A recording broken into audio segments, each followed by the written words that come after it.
sejahtera bagi kita semua. Perkenalkan, saya Christina Egluera Borumanik dengan NIM 20011110111 dari jurusan Ilmu Administrasi Publik, Fakultas Ilmu Sosial dan Ilmu Politik, Universitas Riau, Angkatan 2020. Baiklah, melalui video ini saya akan menjawab pertanyaan-pertanyaan yang telah diberikan oleh dosen saya untuk memenuhi tugas ujian tengah semester mata kuliah Pengantar Ilmu Administrasi Publik kelas B. Mari kita mulai dari pertanyaan pertama.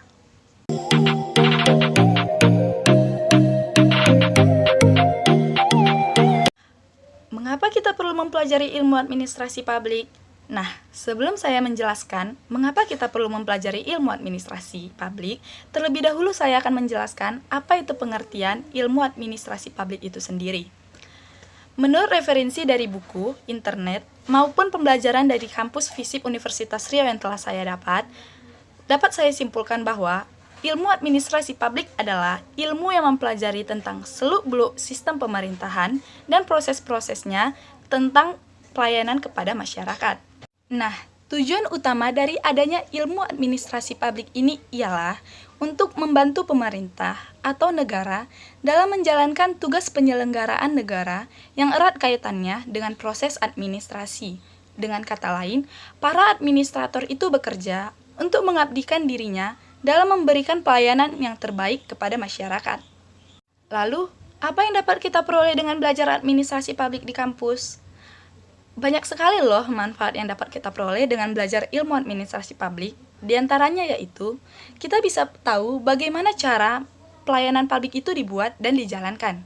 Kita juga bisa tahu bagaimana menciptakan pemerintah yang baik atau good governance.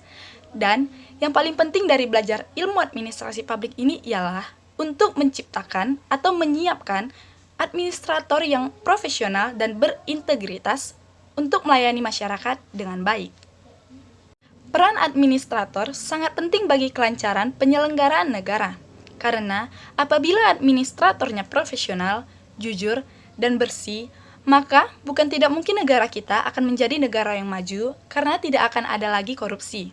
Selama ini, seringkali kita melihat banyak pejabat-pejabat publik yang tersandung oleh kasus korupsi.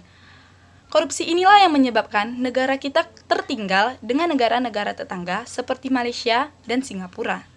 Sebagai contoh kasus yang sering kita lihat yaitu ketika kita membuat KTP di kelurahan, apabila kita tidak memberikan uang bonus kepada pegawai kelurahan, maka sudah dipastikan bahwa KTP kita akan lama jadinya. Tetapi apabila kita memberikan uang bonus kepada pegawai kelurahan, maka bukan tidak mungkin bahwa KTP kita dalam waktu kurang lebih dari seminggu akan selesai. Hal inilah yang menjadi sorotan bagi para administrator muda untuk mengubah pelayanan publik di Indonesia agar menjadi pelayanan publik yang berkualitas. Bagaimana caranya? Tentu dengan menyiapkan para administrator-administrator yang berkualitas dan dapat memuaskan hati masyarakat ke depannya. Jadi, dapat disimpulkan bahwa ilmu administrasi publik adalah sebuah mata kuliah dasar yang wajib dan penting diajarkan bagi seluruh mahasiswa program studi ilmu administrasi publik di seluruh Indonesia, guna untuk menciptakan para administrator yang profesional, jujur, kompeten, dan berintegritas demi mewujudkan pemerintahan yang baik dan bebas dari korupsi, atau dapat disebut sebagai good governance and clean from corruption. Baiklah, kita akan lanjut ke pertanyaan yang kedua.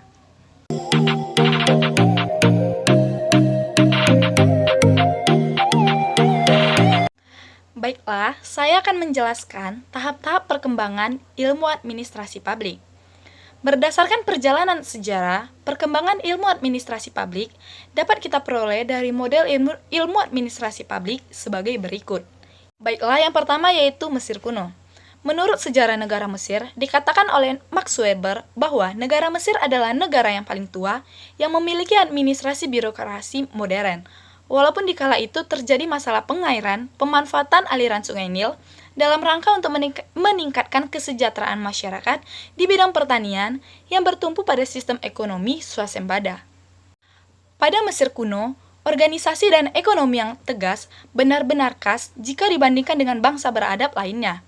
Hal ini dapat kita lihat pada dinasti keempat, ke-11, dan ke-18.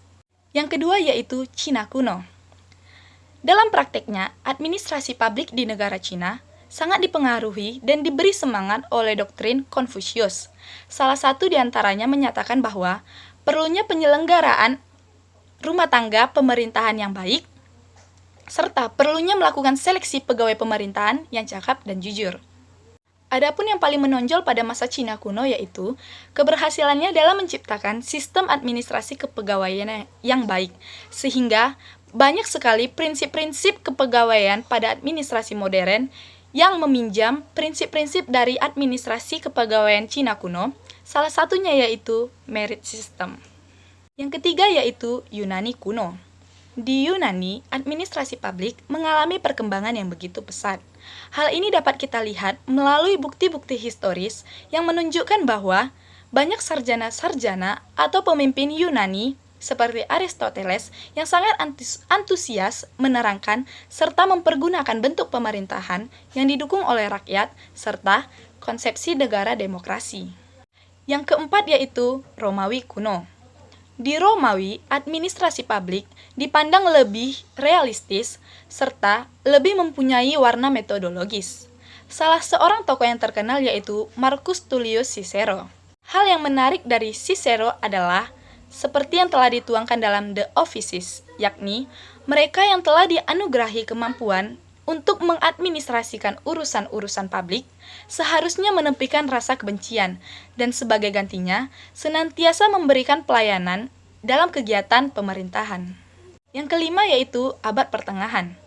Pada abad pertengahan, gereja memegang peranan yang cukup besar karena gereja-gereja pada waktu itu ikut mewarnai upaya untuk mengembangkan sistem administrasi.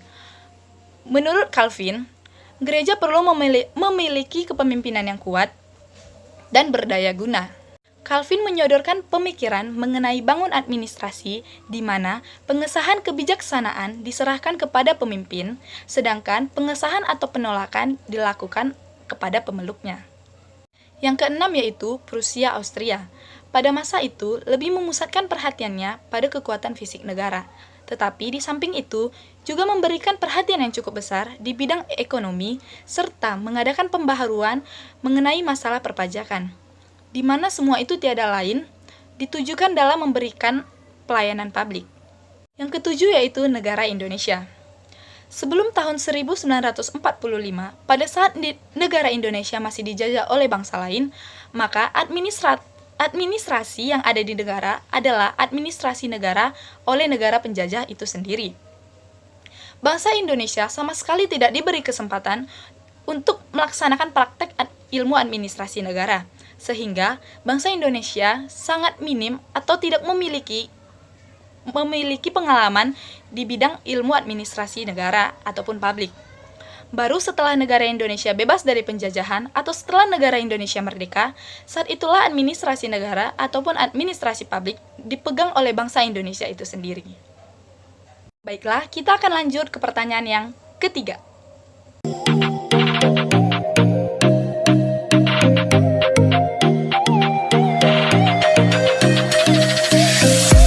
Menurut materi yang diambil oleh kelompok saya yaitu keterkaitan antara ilmu administrasi publik dengan ilmu negara.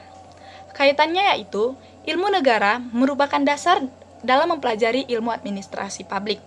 Karena sebelum kita mempelajari ilmu akhir seperti ilmu administrasi publik, dibutuhkannya pembelajaran mengenai pokok-pokok yang berkaitan dengan sendi-sendi negara. Baik, itulah jawaban saya dari pertanyaan-pertanyaan yang telah diberikan. Sebelumnya, saya ingin mengucapkan terima kasih kepada Bapak Zulkarnain selaku dosen pengampu mata kuliah pengantar ilmu administrasi publik kelas B, dan juga saya ingin mohon maaf apabila ada kesalahan dalam penyampaian kata maupun jawaban yang telah saya berikan. Akhir kata, saya ucapkan terima kasih.